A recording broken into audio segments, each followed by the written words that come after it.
Ibashe Oludumare, Ibashe Owumila, Ibashe Awo Akoda, Ibashe Asheda, Ibashe Edubona Mefa, Ibashe Agbongbon, Oba Ile Ife, Ibashe Adabalotu Ife, Ibashe Olokun, Ibashe Olasa, Ibashe Aje Ogun Uloso Olamba Aye, Ibashe Ita Merindinokun, Ibashe Orunoko, Ibashe Okunoko, Ibashe Okiti Awoko, Ibashe Oguni Maledi, Ibashe Babas, Ibashe Yeyes, Ibashe Ori, Ibashe Tototo, Oludumare Emojuba. Kiba me eshi orunjuba. Ashe.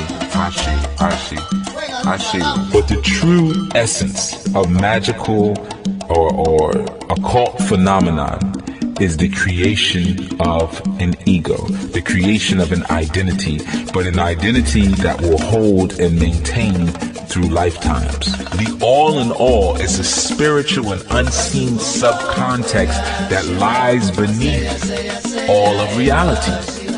That is the all. And that within itself is mental.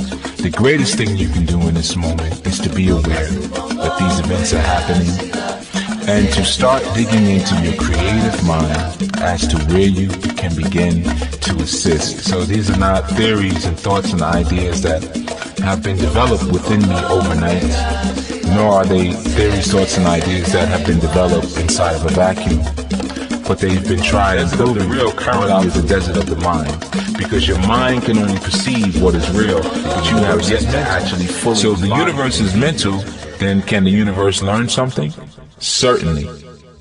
Peace, power, clarity, vision, and respect to the Foundational Friday listening audience.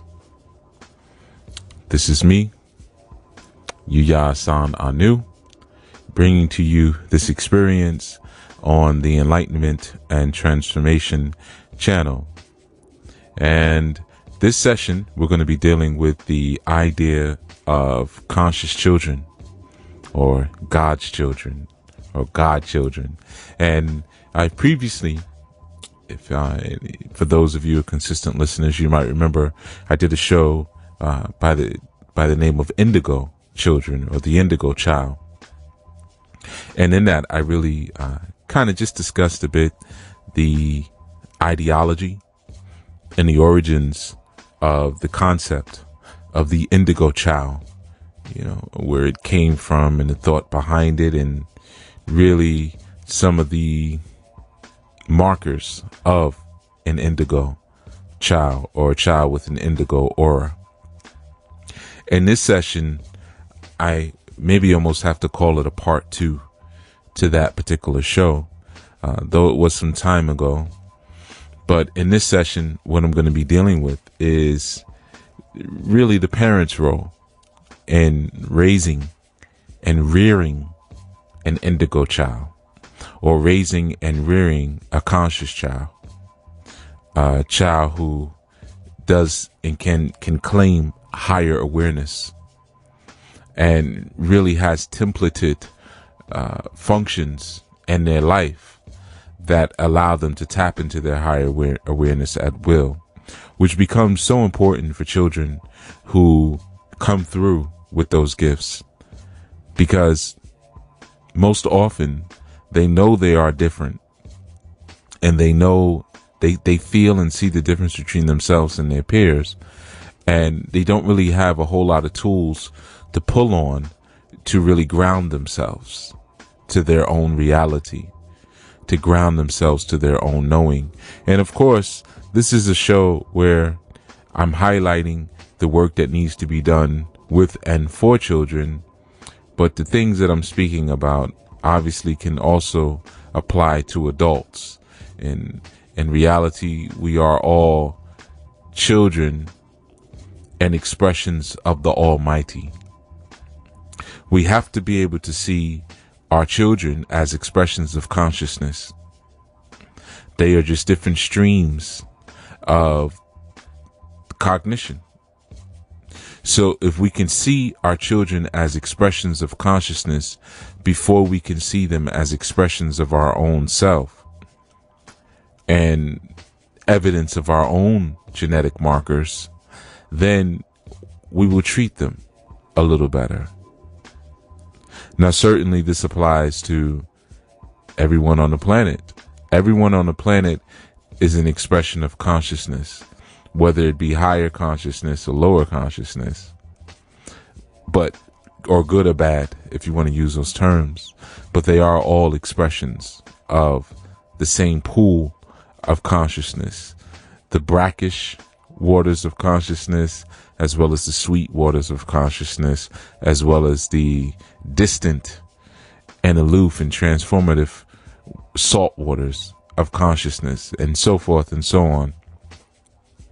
So when we are gifted with our children, there are certain responsibilities, and one of the main responsibilities is to establish an environment and a backspring where they can launch into their greatest selves and not be suppressed or ceilinged by the limits of what we perceive to be our greatest selves.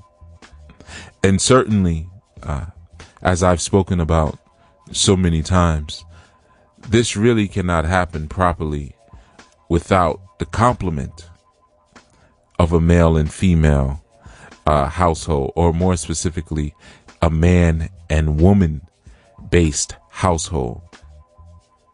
Now, people will tell you to the contrary, but people will tell you a lot of things that kill you. But when we come back from these quick announcements, I'm going to get into this concept much deeper, and I'm going to give you some hands-on techniques to take away with you right after this. Yes, announcements. The free course, Orisha, Unleash Your Inner Power, has now been moved over to the Sadulu House Spiritual Center website, which can be found at saduluhouse.com. saduluhouse.com, underneath the heading of online classes. If you click that heading, you will then see a menu item for free classes, and you will see the class, which is podcast based, but of course is a prerequisite for the ANU spiritual training. I urge all of you who are currently enrolled in that class, even on Udemy, to sign up on Sadulu House, because this is how it's going to go.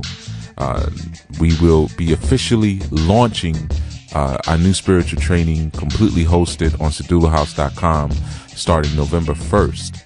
So all support will be drawn and pulled away from udemy.com, and it will be provided within the forums on saduluhouse.com.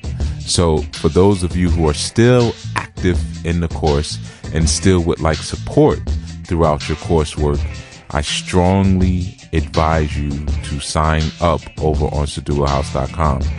Now, the way you do that, again, is you go through the process of joining the course. It's a free course, so you will purchase it, but the purchase price is free for Unleash Your Inner Power, and that will at least get you a registration. Once that happens, we will send out another notice for those of you who are registered students to our new spiritual training on the 1st, and you will be given a code to enter that class with. For those of you who are registered students who have already purchased the course, you will not have to repurchase it again, but you will receive a greater level of support via classroom aids, via the forums and other things that we've set up on the site. So as of now, if you try to join the free course, you may be unable to, but you certainly can on saduluhouse.com. On November 16th, between 4 p.m. and 6 p.m. at Nicholas Bookstore, Felicia Terrell-ANU will be presenting a workshop entitled Shrines and Altars Establishing Your Spiritual Gateway. Shrines and Altars Establishing Your Spiritual Gateway, and that will be on November 16th between 4 p.m. and 6 p.m. I encourage you all to RSVP via Meetup Now. That will be at Nicholas Bookstore, which is at 570 Fulton Street, Brooklyn, New York. I hope to see you all there. That has been our announcements. And back to our segment. Again, for those of you who are tuning in a little late, I am Yuya Assaan-ANU, Chief Conductor of the Enlightenment and Transformation Experience. You are listening to Foundational Friday, and we are speaking about the idea of rearing and raising conscious children.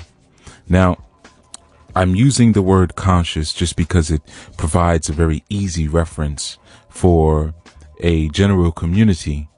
But as I said, that all things are an expression of consciousness, that would lead one to also deduce that all beings are conscious. The difference between those who may seem to be quote unquote unconscious and those who are conscious, because we're really speaking now in a poetic form, is that some have the ability to articulate their consciousness better than others. Sometimes this gift of articulation can lead one astray, because one can articulate their condition doesn't necessarily mean that they have been empowered or even know that they are empowered to change their situation. Okay, so being conscious and articulating consciousness are different things. But in fact, everyone is conscious. So we really want to look towards the articulation of consciousness. And then after the articulation of consciousness, the ability to reshape consciousness. Okay, that is the community that we are speaking to, not only in these shows, but when we're speaking about these special children who come through. Some come through with a higher vibration and station and path of consciousness than others. Some come through with higher vibrations and paths of consciousness than we do, than we have ourselves as their parents. And this is where it gets a bit thorny in our child rearing process. Now, I want to make a special note that I'm not saying in our process of taking care of our children, a nanny can take care of a child. A butler can take care of a child. A youth detention center can take care of a child and make sure that it's still breathing and it's eating and all of its elements of survival are maintained and held in place. It is the embodiment of knowledge and wisdom as expressed through the consciousness of a parental unit, a unified parental unit that will raise a child, that will resurrect the light energy of the being that has expressed itself in the form of your child. Okay, so I also want to be clear on something. When I speak about male and female complement, I'm not speaking towards male and female completion. We do not need one another to be complete beings. As a man, I do not need a woman to be a complete being, and a woman does not need me to be a complete being.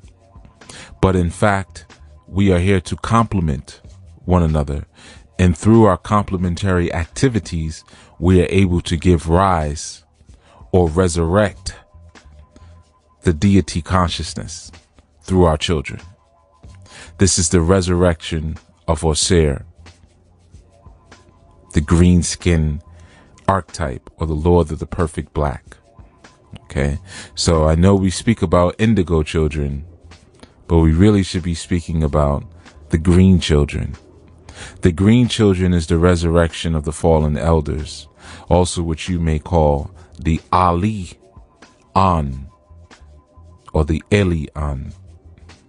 Keep in mind that Ali, El, Al, and Or are the same word.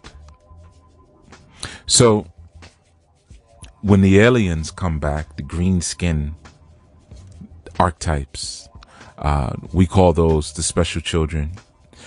And it is our responsibility as the carriers of said consciousness to give them the proper backdrop, to give them the proper launch forward, and certainly, above all, to give them the proper education so that they can anchor on their own purpose or around their own purpose and move forward from there. Many of us have stumbled into our awareness and stumbled into our consciousness. And we're starting this so late. I can't tell you how many times I speak to people and they all say the same thing. Where were you when I was in my teens? Or where were you when I was in my 20s? I hear that so often. Because the things that I'm explaining, they now have the wherewithal to comprehend. Perhaps then they were not ready for that information, or they would have taken it in and not truly respected it because they would have not owned it. They would have not claimed it as their own information as they're able to do now. You know. And many years ago, I did not have the finesse and polish of a seasoned teacher. I had a lot of information. Sometimes I think more information than I have now, actually. I think I held much more information inside of me many years ago than I do now, or I have the capacity to now. But I don't need as much anymore now. The delivery and the ability to compassionately connect with the person takes my work and my craft much further than anything else. Because sometimes all that's needed is a word. The same with our children. Sometimes all that's needed is a word of activation. You can put them in 100 different programs, and that level of exposure is healthy, and it is good for them. But we all have an activator. We all are sleeping cells. And it is the vibration and the tones of our words that affect the environment and move energy to where they should be, or where it should be, or where it desires and inclines to be. So the only way it's possible to learn your children's charge languages is to actually educate them. The only way to actually educate them is to know them. So often when it comes to working with our children, we don't seek to first know them. And I'm going to also use the term children, and in this moment, I'm going to apply it to students. I have many listeners who have students of their own, who are teachers of consciousness and metaphysics, who reach out to me. And, you know, they share. I liked what you taught this time or that time. I'm going to share this with my students. And you're always open to do that. Okay? I have no monopoly on really anything that comes out of my mouth, because the things that come out of my mouth, they're only doing a few little checkpoints inside of me. You know, brain, more, or usually stomach to heart to brain than the mouth. So, just that quick, it comes out, and it's coming from somewhere else on top of that. But you have to know your students. So I would apply this to you as well, those of you who have students, not just those of you who have children, that you have to get to know them. So often our students ask us questions. And in the question, it is an opportunity for us to learn them. And we have to take those opportunities as opposed to just being a vending machine. You heard me use that term a lot. I'm going to say an ex-client by now, a woman who used to call me for readings. And the last time she called me was some months back. And I didn't appreciate the approach she took with the reading. She was asking me questions about things that I had taught her about before in terms of relationships. Her insecurities had peaked, and she wanted me to do a reading on a new individual she was involved with and to determine if he had an attraction for her sister-in-law. And if he did have an attraction for her sister-in-law, she was ready to end the relationship. So these are mid 40 to 50-year-old people. And I said to her, it is quite natural for us to carry attractions for people outside of who we are committed to. And attraction, and in truth, even infidelity, has very little to do with commitment. But we hadn't even transgressed to the realm of infidelity, only a feeling that she received when the two of them were together, as if there was an attraction. And 99% of this spoke from her own insecurities. Too often, when people get to a certain age and they try to engage in relationship forms that they are 20 years too late on, they don't know how to govern themselves properly.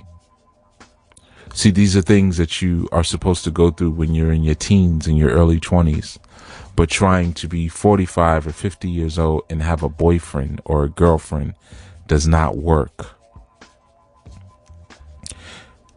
If you have children early and you are committed to raising those children properly, and then in turn those children are committed to serving the community that you are part of, you will find that, number one, you will have very little time for divorces, and you will certainly have very little time for relationship sabotage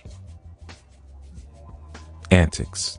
So I explained to her that it really is fruitless for me to read on something like that, because her question is nonsensical, and it's really disrespectful to me to even ask me to look into something like that. And it's disrespectful to this individual. It's very intrusive. It's invasive. And she said she spoke to him about it in a roundabout way, but she did not have the heart to speak to him about it directly. So then we can't sneak in the shadows and look into this area of this individual's life. So she became slightly upset because I would not do her bidding. This is a challenge when you work with these high-powered people that I referred to last night in Thunderground Thursday. I work with many politicians, and I work with many people in the entertainment field, and they are used to commanding people. And keep in mind, when I use the term that these people are more powerful than me, I'm really just speaking about in financial resources and social influence, but they're not more powerful than me. When I explained that that's not really what I do, and you need to go to someone who likes to do things like that, you know, maybe someone who doesn't like relationships, because you have a lot of spiritualists like that. Every piece of advice they will give you will be to end your relationship, and you'll find that they're also not in one. I said, but for me, I won't do that. What I will do is make you smarter and more aware and teach you the game spoken about last night, again at Underground Thursday. And I found in that moment that as she was irritated, so was I. I was also irritated to be asked something so silly. So when it comes to our students and when it comes to our children, what's more important when they ask us questions is not just to always spit out and give them answers, but to educate them within their questions.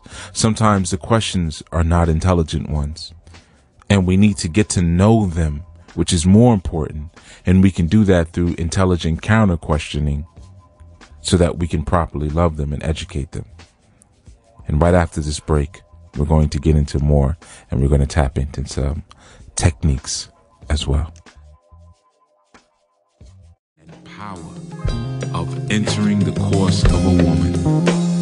Son, the woman you enter the course with must be very, very special. Because after you enter her and she receive you in love, you two will be connected forever. Every woman you join with will be with you and you with her forever. So my light, choose wisely. When you enter the course, it is to recreate the best part of you and her. You hold the power of life. She holds the power of life, death, and transformation. So my light, choose your woman wisely. Your staff, penis, and divine rod can bring you happy, spiritually deep, peaceful offspring who will make you live forever. Or, if you choose, for the wrong reasons, life can change in a way that will bring death to you, and your ideas will wither. So my light, choose your woman wisely. You are the number 1, she is the number 0. Ain Teketha, the staff and womb. Together, you'll make 10. 1 plus 0 takes us right back to 1 again. The 1 is light, the 0 is dark. You together, you'll get 1 again, light. So my light, choose your woman wisely, because you are the light that we need to always shine, so that our people will live forever. Choose wisely, my son. I am in a place between heaven and hell, where loud screams yell but no one can hear, where people kill people and weapons are to blame, where children run, scream, play, and shout all times of the day.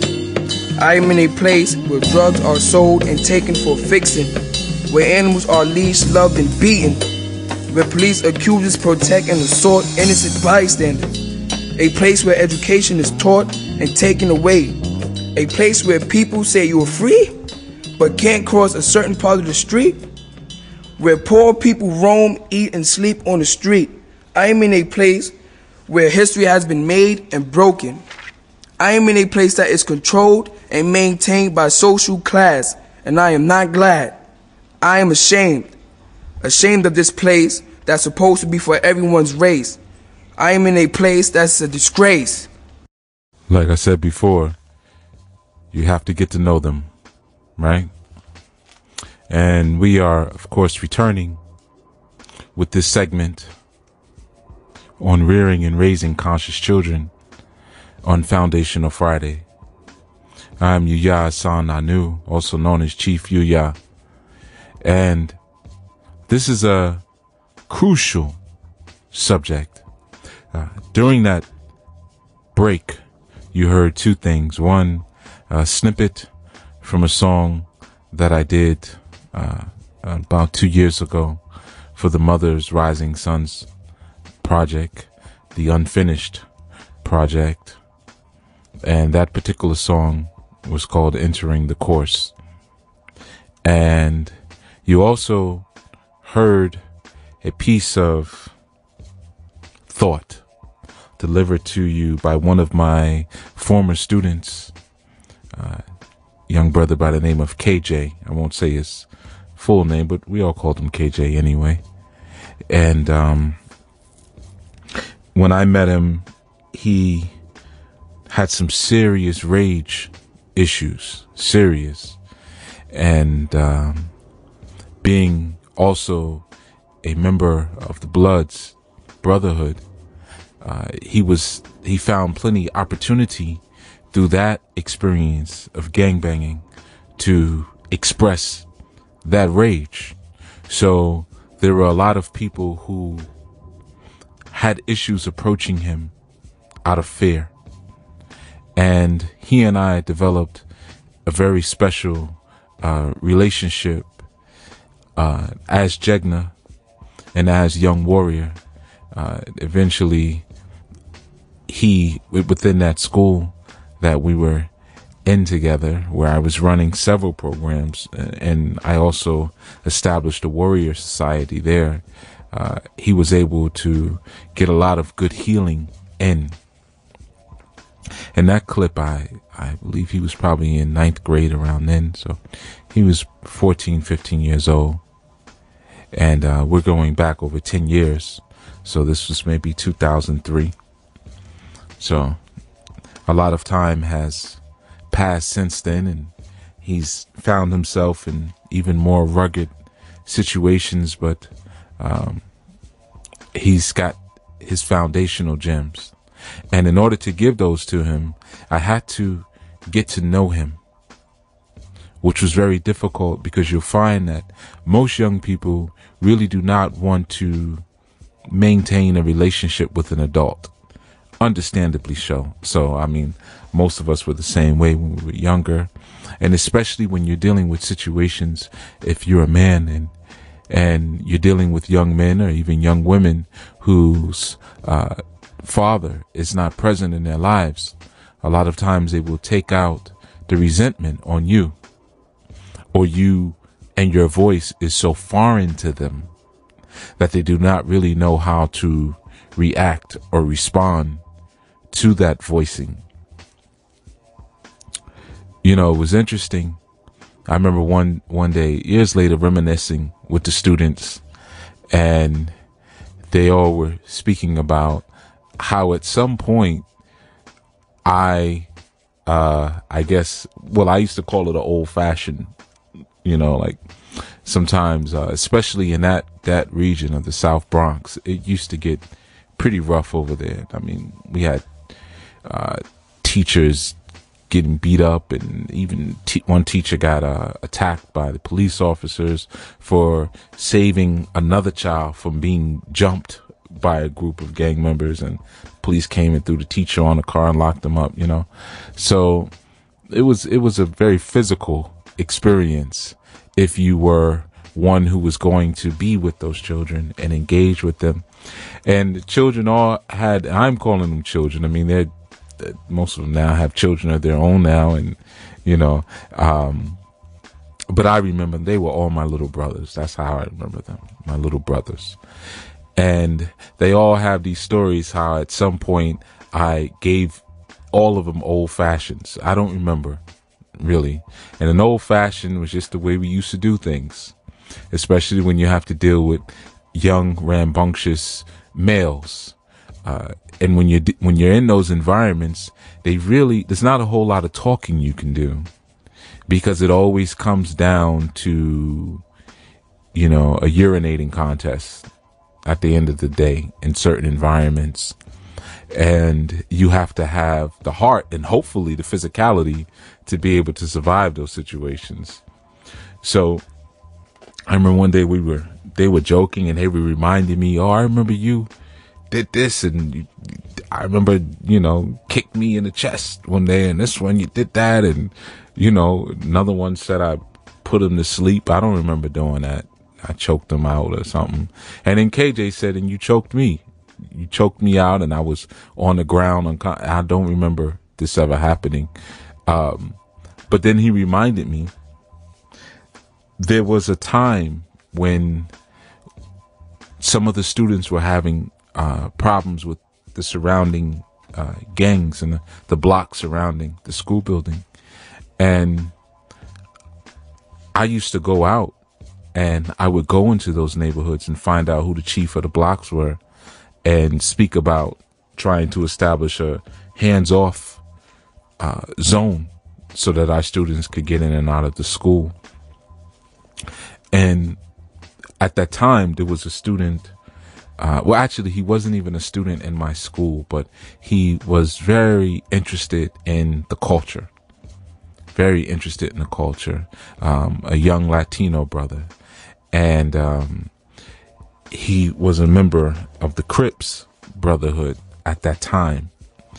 And he wanted to, what they call, drop your flag or remove himself out of that situation. And of course, to do that, just as you are jumped in, you have to be jumped out. Jumping means you get beat up. You get beat up to come in, which is, and you get beat up to leave. And I won't express my opinions on that, but so he had already been jumped out, and they still didn't want to let him leave. He had stopped wearing his flag. They still didn't want to let him. His flag is the bandana. He still didn't want to leave. So he asked me to speak to some people for the sake of his mother, actually. And we went and had that conversation. And during that conversation, the language, I wasn't, maybe it was the language that I was using at the time, which I felt was clear English. I wasn't being understood, and this young man's position was not being clearly understood. And at this point, I don't even think he was, I don't know if these were Crip members. These were just guys on the block. And it ended up turning into a situation where it was kind of a wager. If you can beat me, then you can have him back. If you can't, and I beat you, then this stops. So it turned into that, and beating one turned into having to beat more than one for this young man's life. And apparently, I don't remember, but KJ was there in the melee, and I guess I kicked one and grabbed another by the neck, and it was him, and I ended up choking him out. And later, most of them, I'd say about 95% of them, ended up being my students in my Saturday dawning boxing class that I used to teach. So, and Jose was able to leave. He actually moved to Florida after that because he had to just get out of the area. But during that process of actually going into the dragon's mouth, I was able to really sit and get to know these young men and really get to know what they needed and how to communicate with them. And they got to know me. So the quality of the questions and the quality of the relationship changed because we knew each other. So valuable. So valuable. They didn't just see me as a resource to come take from. How do I do this? I need to get a job. What do I do? My license is messed up. I want to get my license, but what do I do? Instead, really sharing a little bit more of themselves and allowing themselves to be vulnerable so that I could give them more intelligent life options. But first, I had to let them know that they were safe to do that. And even in situations where I had to change the language format, it was still all love. And to this day, it's still all love.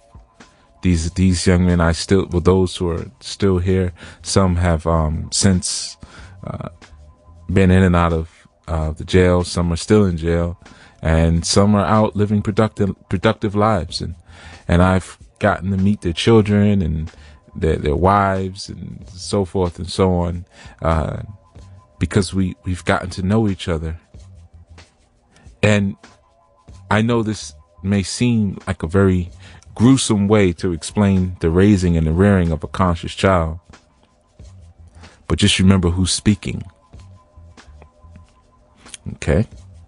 So it is the authenticity, like I spoke about yesterday, that I bring to the situation, which allows me to be able to speak to children. Because if you're not authentic, they don't listen to you. They just don't. Okay, there's no image, no persona. I mean, I remember we used to have one teacher, he used to do this thing where when he was supposed to be serious in the class, he would put his foot up on a desk or a chair and like lean over like, I'm a big, strong man. And the children would see right through that. and it never really worked for him. And the next thing you know, I was being called out of my room to come help. So whatever it is that you are, as long as you're authentic with it, it will work with children. Just be real about it. That's like stop off number one.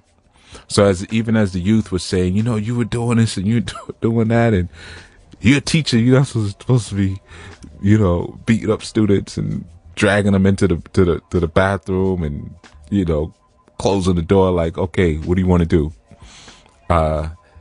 Yeah, but you love me, because that is the experience that I got to understand and learn that so many were looking for because of the absence of a father.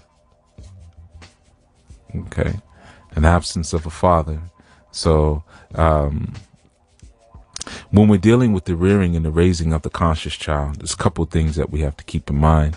And one of the first things is you do not want that child to trail off at your last place of consciousness. Okay.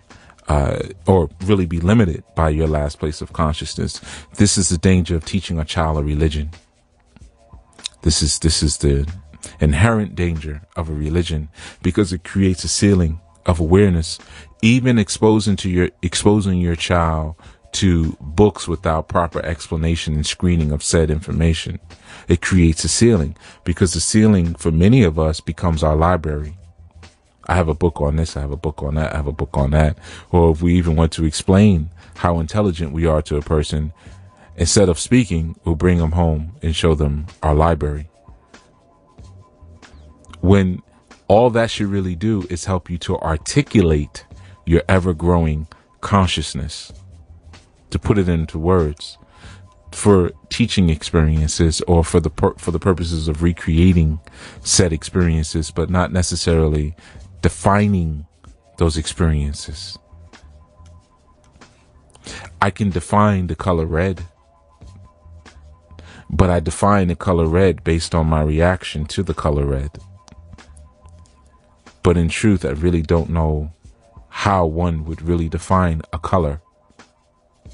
But I can articulate different ways. If I had to explain the color red to someone who is sightless, I feel I could do that. And they may see something other than red, but I can give them my perception of it. Because even without sight, they are still sight conscious. So even when your child does not have the ability to articulate consciousness, they are still expressions of consciousness. I find that what works well for the youth, and we're going back because, of course, the age range of what you just heard and the young men I was just talking about, those guys were from 16 up to about 20, 21. Many of them had just aged out of school, because at 21 you got to go regardless. And some didn't go to the school; they just hung around on the blocks around the school. But the thing is, I find that animal forms work very well for children when you're trying to teach them things. You want to usually start with grounding exercises. Okay. And in order to properly teach a child a grounding exercise, you must first know the child, because different children will respond to different animal forms and animal images and perceptions different than other children will. So that's what you want to begin with. You want to begin with learning exactly which forms your child responds to the most. Okay. Which animals they already have an affinity to. Okay. So, me, for instance, I look like a lion, and I've just had to admit it finally, because I've been hearing that for years, that I look like a lion, especially when I had all of that hair, when I had all those locks. Everyone would, it's one of my nicknames, actually, Lion. And then I was also told I walk like a lion, whatever that means, because, I don't walk on all fours, but people perceive whatever it is they feel like perceiving. I don't know. But I certainly love lions. I love them. I can just stare at them all day.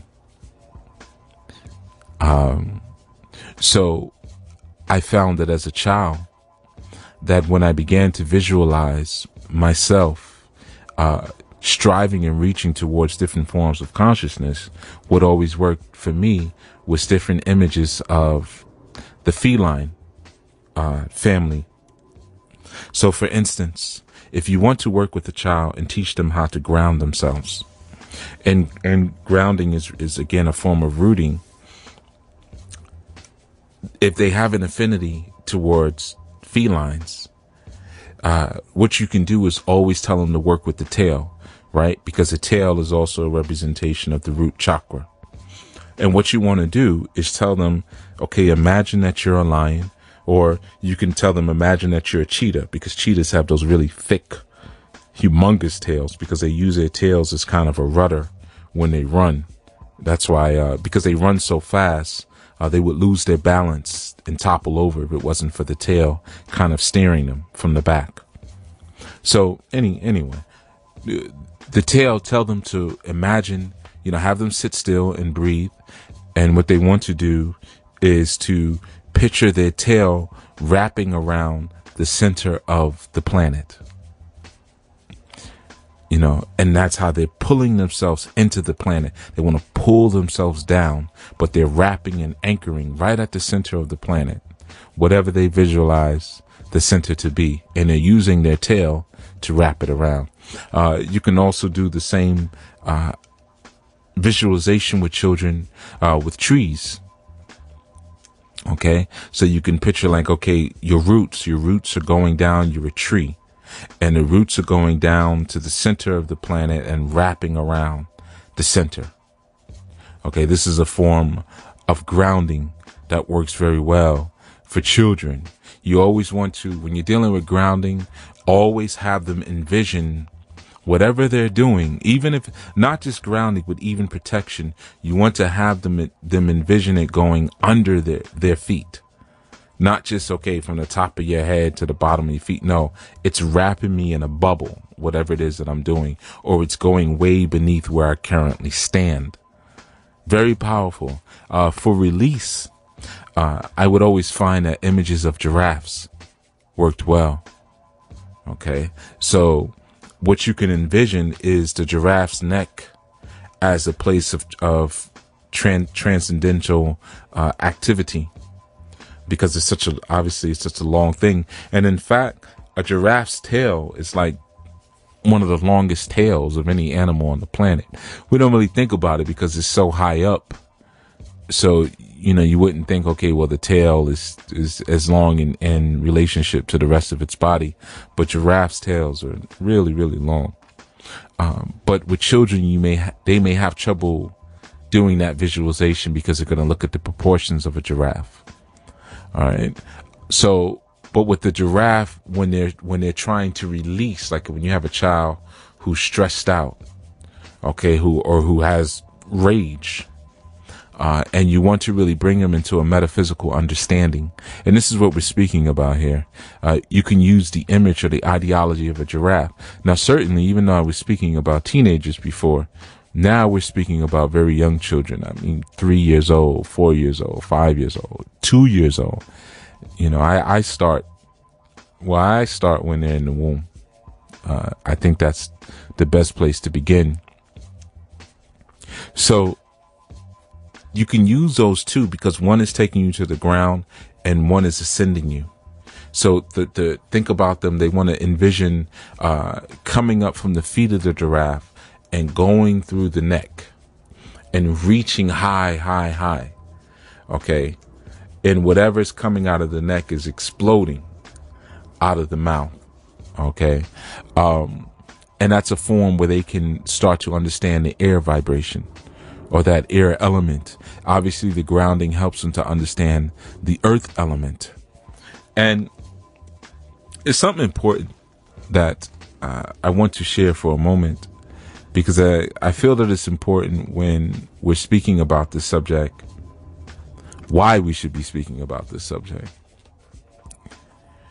There's many books out that deal with our pursuit to find quote unquote God, or find the Almighty, or learn God, or define God, or not define God and learn how better not to define God. However perspective it is that we want to look at it from. And it's very similar to the Wizard of Oz. Oz, of course, being the middle letter, the O of the word God. God being Gomer Az Dabar, beauty, strength, and wisdom. So very similar to the Wizard of Oz and Dorothy Gale walking the yellow brick road with, of course, Osiris or Anpu in the form of Toto. And she walks this yellow brick road, or this road of alchemy, in order for her to find out, by the time she gets to the heart chakra or the Emerald City, that everything that she desired, she already possessed. Okay, so it's kind of similar when we think about our pursuit and our movements towards learning and knowing the Almighty. In fact, those of you who desire to meet God or to have a conversation with God, all you have to do is have a child, and you will then look upon the face of God. And all of you gods who are listening from the astral planes and the spirit world, if you desire to meet God, all you have to do is be born and look into the face of your parents, and you would have met God. So, and I'm not trying to sound all zen, but it's really kind of that simple. So when you're dealing with the consciousness of a child, you have to understand that expression of consciousness is an expression of the Almighty. It's the Almighty bringing itself back through. And to limit the understanding of the Almighty is a dangerous thing, because in fact, in limiting the understanding or the sphere of information and wisdom and knowledge of that child, you are in fact doing it to yourself. You are limiting or attempting to limit the power of your reincarnated deity, the resurrected one, the light that you've brought back forth through the darkness. So it's critical that as soon as these children come, we not only acclimate them to the social structures of the universe, or the planet, I should say. Cover your mouth when you cough, cover your mouth when you sneeze, then go wash your hands. Say your grace before you eat. Things like that. It's important that we acclimate them first to how their spiritual tools have expressed and manifested themselves on the planet as well. They immediately need to learn about crystals. They immediately need to learn about the various elements. They immediately need to learn about divination. One of the reasons why I've put Agboni divination, or what you would call cocoa or coconut divination, in the book Grasping the Root of Divine Power, is because that's the form that I would first teach to all the children. And they would learn it very quickly, of course. I would immediately get them into divination. I would immediately teach them about the chakras. I would immediately teach them about things like the boogeyman, which actually is an African concept. Maybe one day we'll go through these terms like mumbo jumbo, African word. People say, oh, you're speaking mumbo jumbo. Or the boogeyman.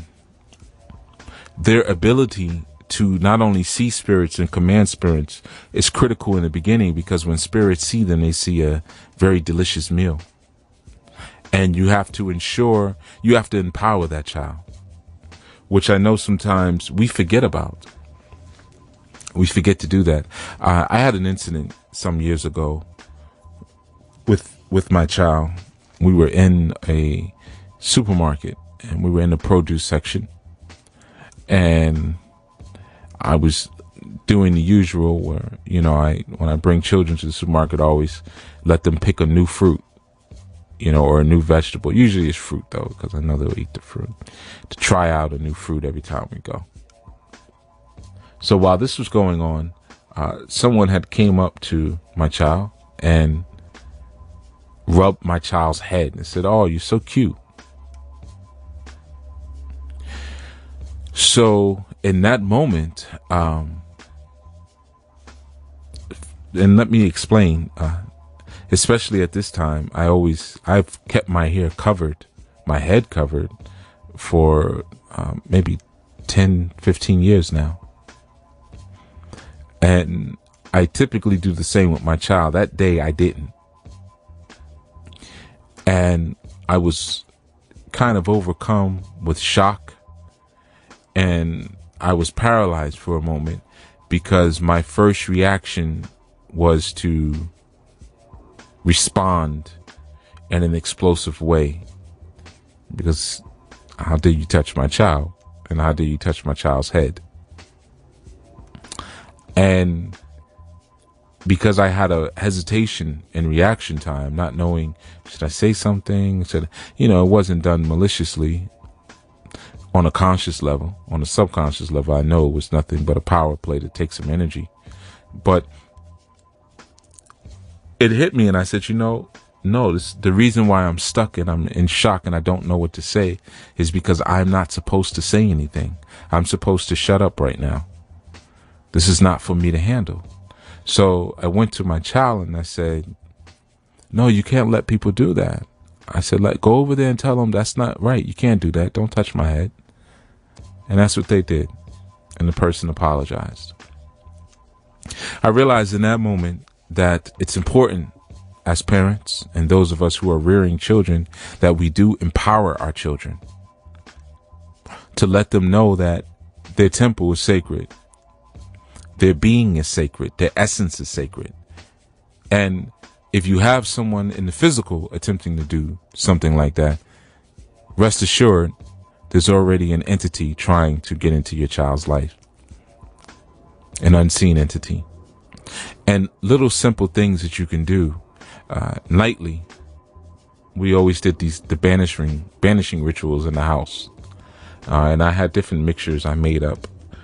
And we would do cleanses, and real simple cleanse I used to, at least for the girls, we do lavender water, and I would teach them just, at night when you take your bath, spray, I would put it in a spray bottle, spray this lavender water all over your body, and, shuck your hands out and say, "Go away, bad," and then bring them in, breathe in and say, "Come in, good," breathe out, "Go away, bad," come in, good, go away, bad. And if you see something that in your room that is frightening you, or you don't want in your room, say that. "Go away, bad. Come in, good." And then you always want to make a claiming of a space. So you want to say, "This is my house," or "This is my room. Go away. Go away, bad. This is mine. This is my bathtub. Go away, bad. Baba poured this water for me," or "Baba made this bubble bath for me. Get out of my water. Go away, bad. Come in, good." It sounds very simple. And for children, it is really simple because they have so much power. And your key and your aim is to empower them, not disempower them. And the disempowerment comes through you giving them answers that are absolute.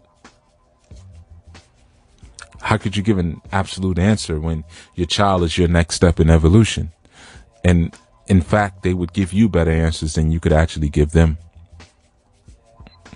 Okay. And of course, there are ways to embrace the fire elements. There are ways to embrace the water elements. There are much deeper ways to embrace the earth and the sky elements. I was just giving real basic definitions.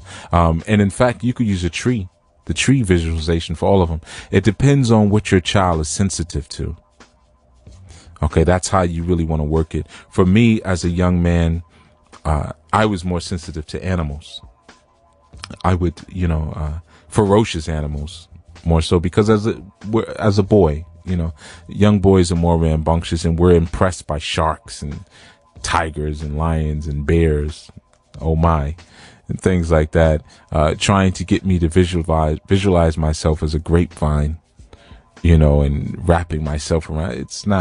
It may work a little, but I'm not going to be as enthused. And when you're working with children, you have to keep the enthusiasm levels very high, because too much talking and you'll lose them. So you have to keep things as hands-on as you possibly can. And there's a book series that I'm going to speak about for a second. But before that, just to give you all a heads up, on the SaduluHouse.com site, very soon, probably in less than a month, I'm going to be reinstituting the children's activities. And I'll have some classes available for children. The first class, of course, being in alignment with this show, introducing your child to consciousness.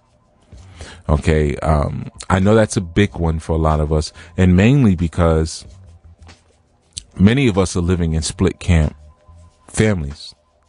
So you may be dealing with a higher level of consciousness, but your mate may not be, or your ex-mate, which is sadly often the case, may not be, and you're afraid that if you start teaching your child certain things, that they're going to go back and tell your mate or your ex-mate's family or whoever that you're casting spells or whatever, and it's going to create problems for you.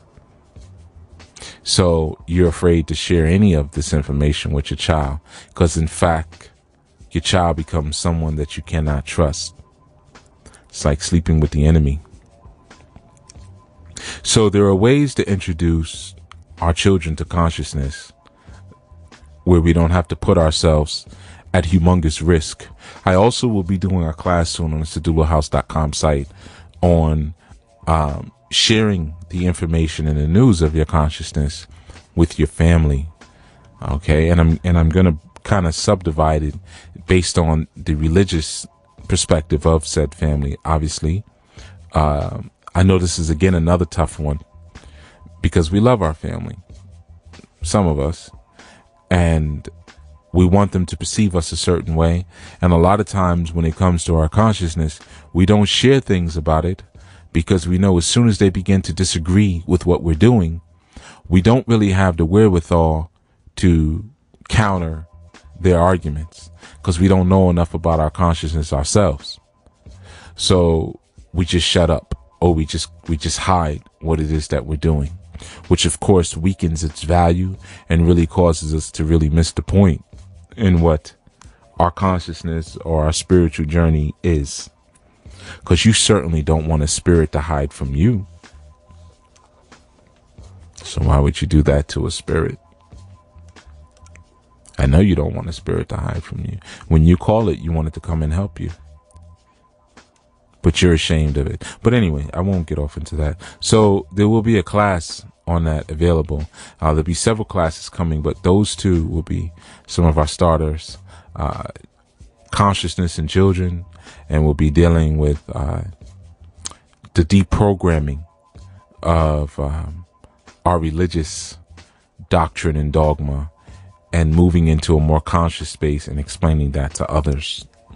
Okay, so I think those two classes will be excellent supplements to the ANU spiritual training, because a lot of you are going through the training and I'm getting reports like, oh, I couldn't do this activity, or I can't do that activity because I live with my family and I can't do that around them. You know, so the low vibrationals rule. You see how the norms in life have become topsy-turvy? What is natural now has become dysfunctional and shameful, and what is unnatural has become the norm. What is dysfunctional is the norm. What is functional is abnormal. So, yeah, so that's what we're dealing with. And we'll get into more of this, but I wanted to really just express the importance of sharing and elevating the consciousness of your child, because remember, your child is a product of sin. Your child was born in sin and inequity. Your children represent the original sin. the fall. Because what is sin? Sin is disobedience to God. Now, there comes a time in all of our lives where we have to be disobedient to our parents. Because if we're not disobedient to our parents, then there's no way that we can evolve from our parents' last step of perfection. So if sin is disobedience to the divine or to the Almighty or to the Creator, then in fact, your desire or your hope and your want to become more than what you were left with is actually sinful. Now, let's think about it for a second, though. If the Almighty created you, just like Lucifer was created and Adam and Eve were created, and the Almighty knew that you were going to sin and be disobedient to it, then why did it just not make you? Unless in some ways the Almighty wants you to be disobedient, so that way it can do better. So those of us who have children, sometimes this is hard. This is a part of our letting go. I want all of my children to do better than I have in life, in every single way. And if that means they have to look at me and shake their head and say, "Oh, pathetic poor Baba," that's cool. No problem. Just do better than me. Take what I've given you and take it to the next step. Mangle it, crush it, learn it, own it, and then crush it. And then do your thing. Master your game. But I understand in order to master your game, you're going to have to develop your own. You're going to have to break away from the herd mentality for a moment. And in breaking away from the herd and breaking away from my foundation's parameters and grid for a moment, and being yourself and in being that individual and that independent thinker and thought, it could be classified as sin. But we come here for our own single purpose. This is the energy of the solar chakra, the projection of our own personal identity. This is the energy of Shango.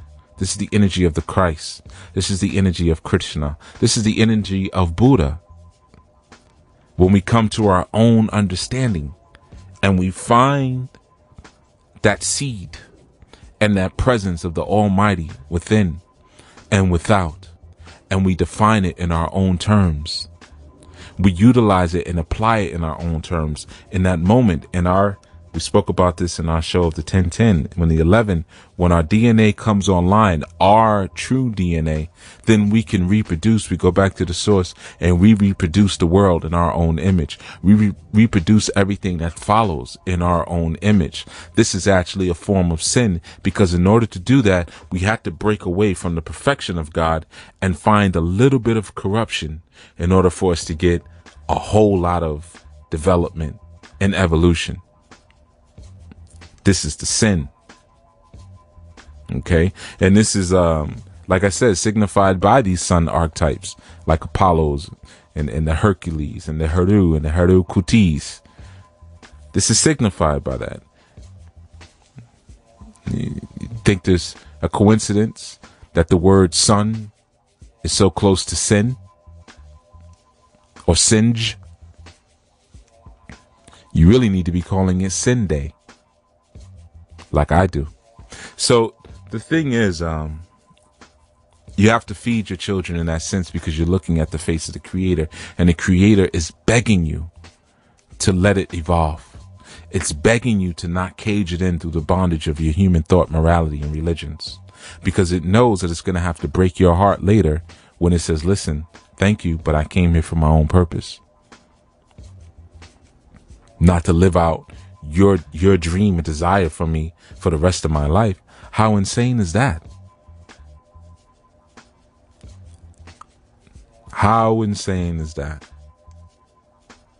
To be what your parents want you to be? What makes them all knowing? Nothing. Because the Creator itself is not all-knowing. It is through the application and the resurrection of the Creator energy that it becomes the greater knower. So yeah, I want you guys to look out for those classes. I think they will help you out a lot, because I'm finding with the ANU spiritual training, there are some other issues that are popping up in terms of, and this is a part of me knowing my student population. I know that I'm dealing with a population of people who, in their families, they're the only conscious one, and they may not have the strength and the ability to shield themselves and expel energy around them, which is another practice I go through with the children, how to shield yourself properly. Not only how to banish energies, but how to create energy around you and bubbles around you. But you may not know how to do that. You may not have grown up like that, or you may be too concerned about hurting someone's feelings, or for a lot of you, you don't want to admit this, but this is what it is. You're afraid about losing their resources. Because you're afraid they're going to say, oh, you want to go out there and do that? Okay, well, then you're on your own. Don't ask me for anything and move out of my house. Now you got to take care of yourself. That's the reality of a lot of it, because you're still living and thinking like children. Whoever takes me to the mall and buys me tennis shoes is who I'm allegiant to. Yeah. So that has been our segment. I am Chief Yuya. This has been Foundational Friday, and I want to thank you all for listening up until this point. Okay, it's been an hour and change of a lot of information. Be sure to tune in this Sunday to Chief Speaks at 11 a.m., 1 p.m. ANU Asafo, and Monday, of course, Mastermind Mondays, and Thursday again, Thunderground Thursdays, and then we'll be right back here again Friday. Okay. So, and if you have not followed the Blog Talk Radio Show, make sure you hit that follow button. And some of you who know why, sometimes I don't deliver the shows at the right time. And if you hit the follow button, you'll always know when the show is getting ready to come out. Or some Fridays or Thursdays or Sundays, I don't deliver a show at all. I might be too busy doing shrine work or working with a client or doing one of the other 10 million things that I have going on. So hitting that follow button is imperative. And again, make sure you all sign up for the free course at SaduluHouse.com, the Unleash Your Inner Orisha, and on November 1st, and of course, I'm going to put a discount out for it. We will be taking in registrations for our new spiritual training phase 1 on the SaduluHouse.com site. It is an exciting time. All right. So I will speak to you again very soon. One love, one aim, one vision, one destiny. Uhuru.